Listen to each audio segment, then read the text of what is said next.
नमस्कार, जय हिंद, वंदे मातरम दोस्तों। स्वागत है आपके अपने यूट्यूब चैनल स्टडी पॉइंट्स में। कैसे हैं आप सब? आशा करते हैं कि आप सब बहुत ही अच्छे होंगे और आपकी तैयारी बहुत ही अच्छे से चल रही होगी। तो यहाँ पर हम रेलवे ग्रुप डी के लिए रीजनिंग की क्लास लेकर आपके लिए आ चुके हैं। प्रैक्टिस सेट 9 हमारा होने वाला है। इससे पहले हमने आपको 8 प्रैक्टिस सेट करा दिए हैं। जिन्होंने वो वीडियो नहीं देखे हैं तो जाकर आप लोग देख सकते हैं। डिस्क्रिप्शन बॉक्स में उनका लिंक दे दिया जाएगा। तो वहाँ पर प्लेलिस्ट पूरी हमने बना दी है, सीक्वेंस से आप उनको देख सकते हैं। तो चलिएगा वीडियो को शुरू करते हैं। और चैनल से यदि आप पहली बार जुड़े हैं तो चैनल को सब्सक्राइब कर लीजिएगा, बेल आइकन को प्रेस कर लीजिएगा, जिससे कि आने वाली वीडियो का नोटिफिकेशन आपको समय से मिल सके। तो चलिए शुरू करते हैं आज की इम्पॉर्टेंट क्लास। तो पहला क्वेश्चन आपके सामने यहाँ पर दिया है, उन संख्याओं के समूह का चयन करें जो निम्न समूह के समान हैं।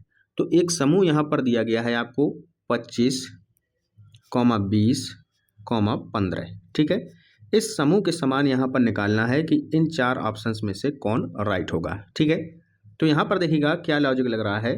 अगर हम 25 और 15 को आपस में जोड़ दें तो कितना हो जाएगा? 25 और 15 आपस में जोड़ा 40 हो गया। ठीक है, इसके बाद ये 20 कैसे बना होगा? 40 में यदि हम 2 का भाग दे दें तो आ जाएगा 20। ठीक है, तो इस तरीके से ये 20 हमारा बन गया। क्लियर है? अब यही लॉजिक लगाइएगा, पहले और तीसरी जो है आपकी संख्या, इनको आपस में जोड़ना है और जोड़ के उसमें यदि हम 2 का भाग दे दें तो बीच की संख्या जो है वो हमें मिलनी चाहिए। ठीक है, तो देखिएगा कैसे करेंगे। 88 और 22 इनको यदि हम जोड़ेंगे तो कितना आ जाएगा भैया? कुछ भी आए, 8 2 10 0 आएगा ना लास्ट में। तो देखिएगा यहाँ पर 44 बीच में नहीं आएगा यदि हम 2 से भाग देंगे। ठीक है, तो ये तो हो गया पहला गलत। इसी तरीके से 3 और 7 10, यहाँ पर भी बीच की संख्या 53 नहीं मिल पाएगी। 74 और 90, 74 और 90 को यदि हम जोड़ते हैं तो कितना आ जाएगा? 164। और 164 में यदि हम 2 से भाग दे देंगे तो हमें मिल जाएगा 82, जो कि यहाँ पर दिया गया है। तो ऑप्शन सी हमारा इसका करेक्ट आंसर हो जाएगा। क्लियर है सभी को? बहुत ही सिंपल क्वेश्चन है। आगे चलिएगा, अगला क्वेश्चन बताइएगा। बहुत ही अच्छा क्वेश्चन है, कई बार एग्जाम में ऐसे क्वेश्चन आपसे पूछे जाते हैं। यहाँ पर देखिएगा क्या लॉजिक लग रहा है। क्या दिया है? 75 84। ठीक है, इसका रिलेशन है 8 से, और हमें यहाँ पर निकालना है कि 63 92 का रिलेशन किससे होगा। ठीक है, ये निकालना है।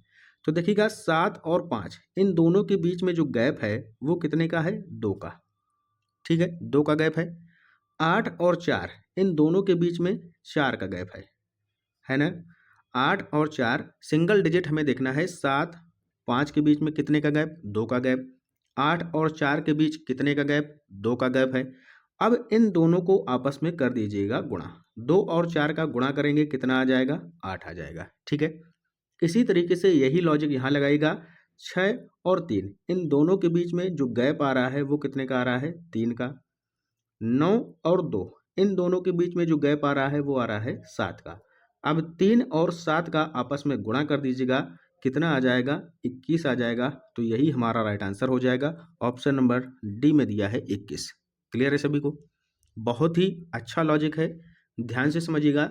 केवल डिजिट में यहाँ पर हमें डिफरेंस निकालना है और जो डिफरेंस दोनों डिजिट में आएगा उसका आपस में गुणा करना होगा। क्लियर है सभी को? आगे चलिएगा, नेक्स्ट क्वेश्चन देखिएगा। ये भी बहुत ही अच्छा क्वेश्चन है। विषम चुने यहाँ पर लिखा है, तो बताइएगा इन 4 ऑप्शंस में से विषम कौन है। अब यहाँ पर देखिएगा जो प्लेस वैल्यू है वो हमें यहाँ पर सभी की पता होनी चाहिए। आई एल क्यू, यहाँ पर देखिएगा आई से एल हो रहा है, यानी कि जे के एल, तो +3 हुआ पहले। उसके बाद देखिएगा एल से फिर क्या हो रहा है? तो L M N O P Q, यानी कि +5 हुआ। ठीक है, इसी तरीके से यहाँ देखिएगा एस टी यू वी +3। फिर उसके बाद देखिएगा वी से फिर हम आगे बढ़ेंगे तो V W X Y Z A +5, यही लॉजिक बनना है। यहाँ पर भी देखिएगा +3 और +5 है। इसके बाद यहाँ देखिएगा A B C D E F G, G के बाद देखिएगा एच आई जे, यानी कि +3, और इसके आगे जब चलेंगे तो जे के एल एम एन केवल +4 हो रहा है। तो ये जो है ये डिफरेंस हमें यहाँ पर मिल चुका है। सभी में +3 +3 +3 +5 +5 +5 हो रहा है, लेकिन यहाँ पर +3 तो हुआ है, लेकिन +4 यहाँ पर ये यहाँ पर अलग हो रहा है, यानी कि इन सब में से जो भिन्न संख्या है वो हो जाएगी हमारी ऑप्शन नंबर डी। ठीक है, तो विषम यही हो जाएगा, ऑप्शन डी हमारा करेक्ट आंसर हो जाएगा। क्लियर है सभी को? आगे चलिएगा, अगला क्वेश्चन देखिएगा। यहाँ पर देखिएगा मैनेज को ये लिखा गया है, तो फ्लावर को क्या लिखा जाएगा बताइएगा। फ्लावर का कोड क्या होगा, मैनेज का कोड आपको दिया गया है। तो चलिए यहाँ पर करते हैं, कैसे करेंगे। मैनेज MANAGE, इसको क्या लिखा है, BNB, फिर लिखा है OF, इसके बाद H। अब देखिएगा क्या किया गया है, MN +1 हो गया, AB +1 हो गया, क्रॉस हो गया। इसी तरीके से NOAB GHEF, बिल्कुल सिंपल है। इसी तरीके से फ्लावर को लिख दीजिएगा FLOWER, ठीक है। F के बाद यहाँ पर देखिएगा LM, F यहाँ पर आ जाएगा, तो F के बाद क्या आ जाएगा, G। क्लियर है? क्लियर है सभी को? इसके बाद देखिएगा O के बाद क्या आता है, P, W के बाद क्या आता है, X, ठीक है। E के बाद F, R के बाद S। तो देखिएगा ये कहाँ पर दिया है, आपका आंसर हो जाएगा MGXPSF, MGXPSF option number A में दिया है, तो यही हमारा राइट आंसर हो जाएगा। क्लियर है सभी को? अच्छा लगा सवाल? आगे चलिएगा। और वीडियो को आप लोग लाइक नहीं करते हैं, सभी लोग लाइक कर दीजिएगा, क्योंकि आपके एक लाइक से हमें मोटिवेशन मिलता है कि और भी अच्छा कंटेंट हम आपको प्रोवाइड करा सकें। अगला क्वेश्चन है कि दी गई आकृति में कितने त्रिभुज उपस्थित हैं। बहुत ही ध्यान से गिनिएगा, आप लोग गलत कर देते हैं ऐसे क्वेश्चन। तो बताइएगा इसमें कितने त्रिभुज हैं। देखिएगा हम यहाँ पर आपके सामने गिनते हैं। पहला तो देखिएगा एक ये हो गया छोटा वाला, दूसरा ये हो गया, तीसरा, चौथा, पांचवा, छठा, ठीक है, क्लियर है। उसके बाद आपका हो गया ये सातवां, कोई छूटा तो नहीं है। 1 2 3 4 5, हाँ ये है, ये हो गया आपका आठवां। क्लियर है, ये वाला छोटा वाला, ठीक। इसके बाद देखिएगा 8 हो गए। 8 के बाद देखिएगा इन दोनों से मिलकर यहाँ बनेगा एक ये वाला बनेगा ना, ये, तो ये हो जाएगा 9वां। क्लियर है सभी को? 9 हो गए। अब 9 के बाद देखिएगा आगे गिनते हैं, एक ये पूरा बड़ा वाले बनेगा, ठीक है। कौन सा बनेगा, ये पूरा बड़ा वाला बनेगा। 9 के बाद 10, क्लियर है, 10 हो गए। उसके बाद एक ये वाला बनेगा, ये वाला, 11 हो गए, ठीक है, 11 हो गए आपके। अब इधर आ जाइएगा, ये देखिएगा ये एक बन जाएगा आपका। 11 के बाद एक ये वाला हो गया, कितने हो गए, 12 हो गए। उसके बाद देखिएगा एक ये वाला बन जाएगा, ये जो देखिएगा बन गया एक, ये हो गया 13, ठीक है। अब कौन बचा, अब एक आपका बच रहा है बड़ा वाला। कौन बड़ा वाला, देखिएगा यहाँ से ये वाला और इधर आएगा और ये पूरा, तो ये हो गए आपके 14, ठीक है। तो टोटल त्रिभुजों की संख्या यहाँ पर कितनी हो जाएगी, 14। क्लियर है सभी को? ऑप्शन बी हमारा करेक्ट हो जाएगा। नहीं आया आपको समझ में, चलिए दोबारा आपको हम बता देते हैं। बहुत ही अच्छा क्वेश्चन है। सबसे पहले छोटे छोटे गिनिएगा, 1 2 3 4 5 6 7 8, क्लियर है, 8 तो ये हो गए। इसके बाद अब गिनिएगा, इन दोनों से मिलकर ये वाला बनेगा त्रिभुज, ये वाला देखिएगा 9 हो गए। इसके बाद देखिएगा ये नीचे से पूरा ऊपर तक 10 हो गए।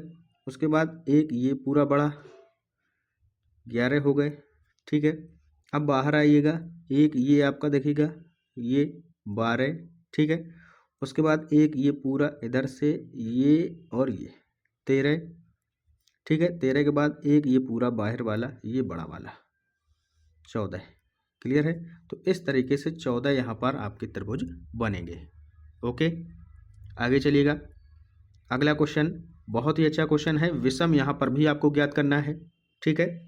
4 ऑप्शन दिए गए हैं, विषम ज्ञात करना है। कैसे ज्ञात करेंगे, अब हमें यहाँ पर एक दिमाग अपने से ये लगाना होगा कि ये जो 677 दिया है, 291 दिया है, तो हमें कहीं ना कहीं ये लग रहा है ये किसी के स्क्वायर के बराबर यानी कि आसपास हमें दिख रहे हैं। कैसे दिख रहे हैं, हमने छोटे से यहाँ पर अनुमान लगाया, जो ये 291 लिखा है, तो देखिएगा हमें पता है कि यदि हम 17 का स्क्वायर करते हैं तो कितना आता है, 289 आता है, और इसमें +2 जोड़ा गया है, तभी यहाँ पर 291 दिया गया है, ठीक है।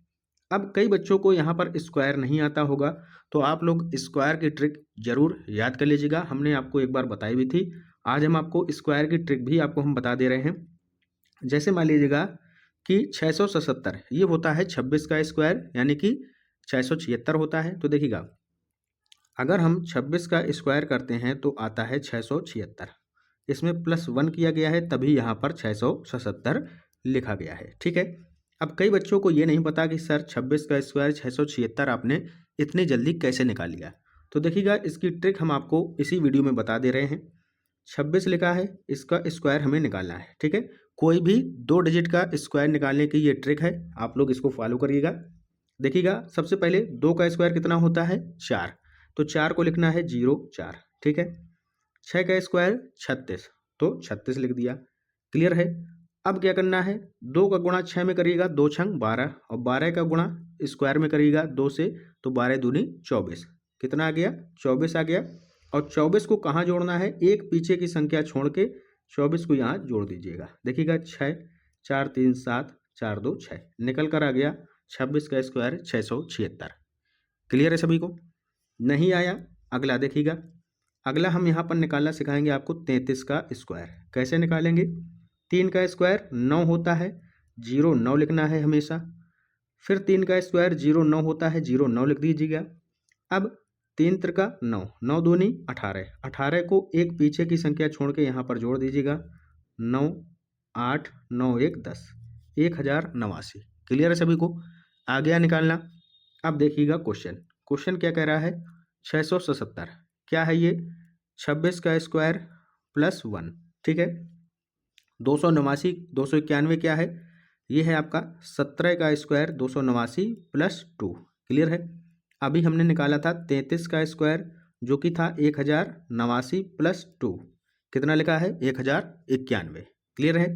अब ये देखिएगा 1683, यानी कि हमें पता है कि जो 1600 होता है ये होता है 40 का स्क्वायर, और 41 का स्क्वायर यदि हम करेंगे तो कितना आ जाएगा, नहीं पता तो कर लीजिएगा।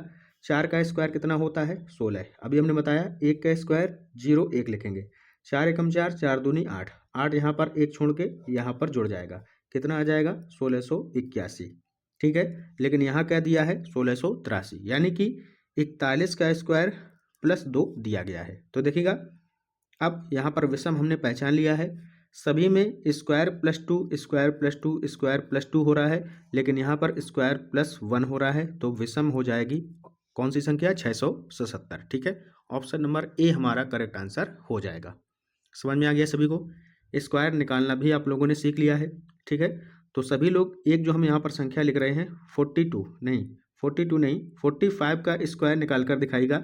सभी लोग 45 का जो स्क्वायर होगा उसका आंसर आपको कमेंट बॉक्स में देना है। ठीक है, अगला क्वेश्चन देखिएगा, बहुत ही अच्छा क्वेश्चन है। DE ये जो संबंधित है PY से। ठीक है, अब इसी के समान यहाँ पर हमें यहाँ पर जोड़ा छाटना है। कैसे निकालेंगे, देखिएगा D की प्लेस वैल्यू 4, E की प्लेस वैल्यू 5, इसकी प्लेस वैल्यू होती है 16, Y की प्लेस वैल्यू होती है 25। अब देखिएगा, हमें यहाँ पर क्या समझ में आ रहा है, सभी की प्लेस वैल्यू लिखने के बाद 4 से यहाँ पर इसमें 4 का गुणा किया गया, यानी कि 4 का स्क्वायर यहाँ पर लिखा है। ठीक है, इसी तरीके से 5 का स्क्वायर यानी कि 5 में 5 का गुणा हुआ है, तो ये यहाँ पर 25 बना है। ठीक है, क्लियर है। अब ऐसी ही संख्या यहाँ पर हमें निकालनी है। देखिएगा, जी की प्लेस वैल्यू होती है 7 और Y की प्लेस वैल्यू 25, जो कि यहाँ पर नहीं होगा। ठीक है, BC और DI। ठीक है, इसको निकालिएगा। B की प्लेस वैल्यू 2, C की प्लेस वैल्यू 3, D की प्लेस वैल्यू 4 है, इसकी 9 है। देखिएगा, 2 से 2 का गुणा 4, 3 से 3 का गुणा 9, यानी कि ये सेम इसी लॉजिक पर चल रहा है, तो यही हमारा राइट आंसर हो जाएगा। क्लियर है सभी को, आगे चलिएगा। अगला क्वेश्चन कथन निष्कर्ष का क्वेश्चन है, ध्यान से करिएगा सभी लोग। क्या कह रहा है, कुछ लाइंस ट्रीज हैं, कुछ लाइंस ट्रीज हैं, तो कुछ लाइंस हो गए, ये क्या हो गए भैया ट्रीज। लिख दीजिएगा, कुछ जो लाइंस हैं वो क्या हैं ट्रीज हैं। आगे लिखा है सभी लाइंस क्लॉज हैं, सभी जो लाइंस हैं वो क्या हैं क्लॉज हैं, तो सभी लाइंस कर दीजिएगा क्लॉज। सभी लाइंस क्या हो जाएंगे भैया क्लॉज हो जाएंगे, तो सभी लाइंस क्या हो गए क्लॉज हो गए, यानी कि सी हो गए। ठीक है, अब कह रहा है कोई क्लॉज स्लैब नहीं है, कोई जो क्लॉज है ये क्या नहीं है स्लैब नहीं है तो स्लैब यहाँ पर आ गए SL, ठीक है। ये क्या नहीं है, आपके क्लॉज जो है वो स्लैब नहीं है, ठीक है। अब निष्कर्ष देखिएगा क्या कह रहा है, कोई लाइन स्लैब नहीं है। तो जब कोई क्लॉज स्लैब नहीं है तो कोई लाइन जो है वो कैसे स्लैब हो सकता है? लाइन तो ऑलरेडी किसके अंदर है, क्लॉज के अंदर है। तो पहला तो बिल्कुल सही है, कोई लाइन स्लैब नहीं है, सही है। अगला कह रहा है कम से कम कुछ ट्रीज क्लॉज हैं। तो कम से कम का यहाँ पर कोई अर्थ नहीं है, केवल इतना पढ़िएगा, कुछ ट्रीज क्लॉज हैं। तो कुछ ट्रीज जो हैं वो क्लॉज हैं, बिल्कुल सही बात है, यानी ऑप्शन दूसरा भी यहाँ पर सही है। तो दोनों फॉलो कर रहे हैं तो बोथ फॉलो इसका सही उत्तर हो जाएगा, ऑप्शन नंबर बी। क्लियर है?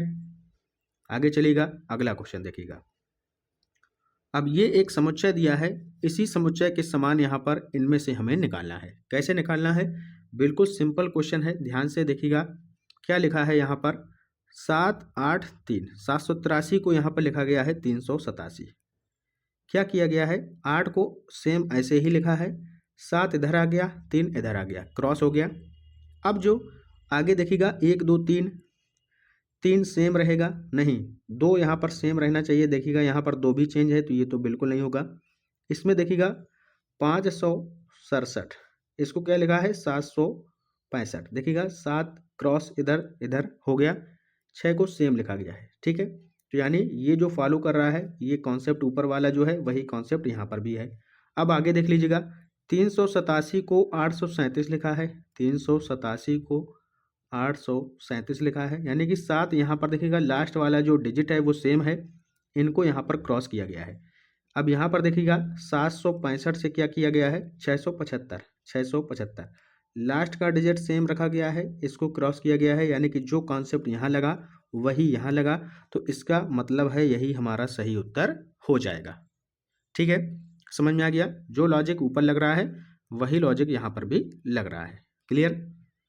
अगला क्वेश्चन देखिएगा, बहुत ही सिंपल क्वेश्चन है, केवल 5 सेकंड का ये क्वेश्चन है, देखिएगा और तुरंत इसको उड़ा दीजिएगा। कैसे करना है, हमें यहाँ पर पता है 512, जैसे ही हमने देखा हमें पता चल गया कि ये 8 का क्यूब होता है। कैसे होता है, 8 8 64 और 64 में 8 का गुणा करेंगे तो 512 आ जाएगा, ठीक है। तो हमें पता है कि ये 512 8 का क्यूब होता है। तो यहाँ पर कैसे किया गया है, 9 में से 1 माइनस किया, 8 आया, 8 का क्यूब करेंगे तो 512 आ जाएगा, ठीक है। इसी तरीके से ऑप्शन में देखिएगा, 6 में यहाँ पर 1 माइनस करेंगे तो 5, 5 का क्यूब करेंगे तो कितना आ जाएगा भैया, 128 नहीं आएगा। 7 से 1 माइनस करेंगे, ये ऑलरेडी 7 का क्यूब 343 दिया है तो ये भी नहीं होगा। 11 का क्यूब करेंगे, 11 से 1 माइनस करेंगे, 10 का क्यूब करेंगे तो ये भी नहीं होगा। बचा कौन, यही होगा, ऑप्शन नंबर डी।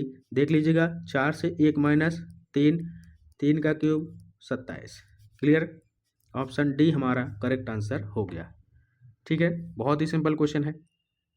अगला क्वेश्चन, ये भी क्वेश्चन केवल 10 सेकेंड का है, बहुत ज़्यादा 10 सेकेंड ले सकते हैं आप इसमें। हमने यहाँ पर देखा 121, किसका स्क्वायर, 11 का। 5 और 6 को यदि हम जोड़ दें कितना होता है, 11। इसी का तो स्क्वायर ये लिखा गया है बीच वाली संख्या, ठीक है। यानी कि किनारे की दोनों संख्याओं को यदि हम जोड़ें तो बीच वाली जो संख्या होगी वो उसका स्क्वायर होगी। तो देखिएगा, करिएगा, 13 और 7, 20 का स्क्वायर 400, ये भी सही है।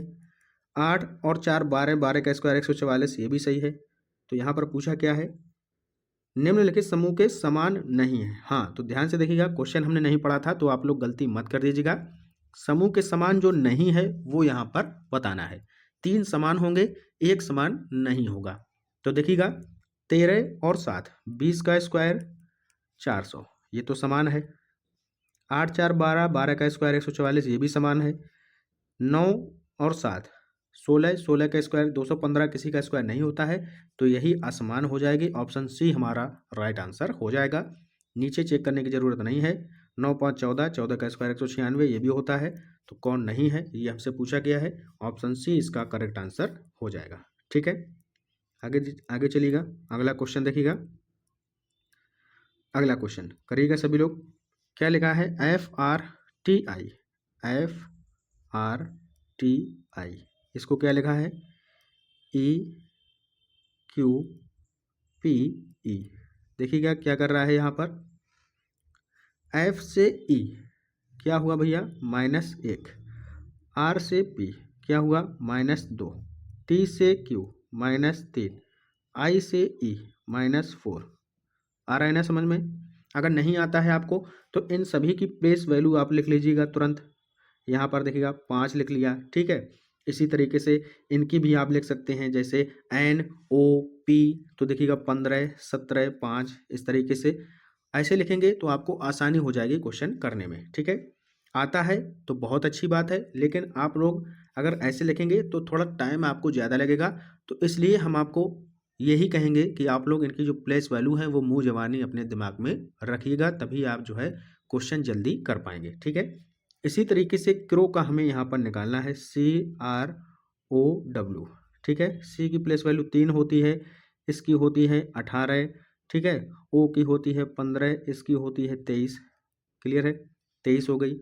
अब यहाँ पर करिएगा -1 करेंगे तो इसका लास्ट में B चला जाएगा, ठीक है, 2 हो जाएगा। 18 से यहाँ पर 2 माइनस करना होगा तो 16 आ जाएगा। 16 प्लस वैल्यू किसकी होती है? 16 प्लस वैल्यू किसकी हो जाएगी भैया? OPQ। तो P की प्लस वैल्यू यहाँ पर P की प्लस वैल्यू 16 लिखिएगा, गलत हो गई तो P यहाँ पर आ जाएगा, ठीक है। इसके बाद देखिएगा O यहाँ पर लिखा है 15 से यहाँ पर -3 होगा तो 12 पर L आ जाएगा, ठीक है। 23 से जब 4 यहाँ पर कम हो जाएगा तो 19 पर आपका S आ जाएगा, तो SLPB आपका राइट आंसर हो जाएगा, ऑप्शन नंबर D। क्लियर है सभी को? तो प्लेस वैल्यू का यहाँ पर खेल है, इसको आप लोग अच्छे से दिमाग में रखिएगा। अगला क्वेश्चन, और ये होगा हमारा आज की क्लास का अंतिम प्रश्न, डाइस का क्वेश्चन है, तो ध्यान से करिएगा। देखिएगा ये जो डाइस है खुला पासा, इसमें अपोजिट कैसे निकालते हैं? V का अपोजिट क्या हो जाएगा भैया? V का अपोजिट U हो जाएगा, ठीक है। V का अपोजिट सीधा U हो गया। W का अपोजिट X हो जाएगा, तो W का अपोजिट क्या हो जाएगा? X हो जाएगा। Z का अपोजिट Y हो जाएगा, तो Z का अपोजिट सीधा आपका Y हो गया, ठीक है। अब यहाँ पर देखिएगा कौन हो जाएंगे? इन दोनों में देखिएगा VU में यहाँ पर क्या मिल रहा है? V। WX में यहाँ पर W मिल गया, ZY में यहाँ पर Y मिल गया, यानी कि ये आपका पासा सही हो जाएगा। क्योंकि यहाँ पर लॉजिक क्या होता है, ये जो अपोजिट हैं वो यहाँ पर आपको एक साथ नहीं देंगे, क्योंकि अपोजिट में एक दूसरे के ये अपोजिट होते हैं तो वो दिखते नहीं हैं सामने, ठीक है। ये इसका लॉजिक होता है। तो इसलिए यहाँ पर देखिएगा इन जोड़ों में से कोई भी एक एक यहाँ पर दिया गया है, तो इसका मतलब है कि इनके अपोजिट ये वाले होंगे। जैसे V की अपोजिट पीछे इसका U होगा जो हमें नहीं दिख रहा है, यहाँ पर W दिया है तो W के अपोजिट वहाँ पर क्या होगा भैया? X होगा जो हमें नहीं दिख रहा है। इसी तरीके से यहाँ पर Y के अपोजिट Z होगा जो हमें नहीं दिख रहा है। तो इसका मतलब ऑप्शन ए हमारा करेक्ट आंसर हो जाएगा। क्लियर है सभी को? तो इसी के साथ आज का इम्पोर्टेंट लेक्चर होता है हमारा यहीं से समाप्त। वीडियो आपको कैसा लगा जरूर बताइएगा, और टेलीग्राम चैनल को आप लोग हमारे ज्वाइन कर सकते हैं। सारी PDF आपको यहाँ पर फ्री ऑफ कॉस्ट प्रोवाइड करा दी जाएंगी, ठीक है। और चैनल को, वीडियो को आप लोग लाइक करके जरूर जाइएगा। मिलते हैं अगले इम्पोर्टेंट लेक्चर के साथ, तब तक के लिए पढ़ते रहिए, आगे बढ़ते रहिए। जय हिंद, जय भारत।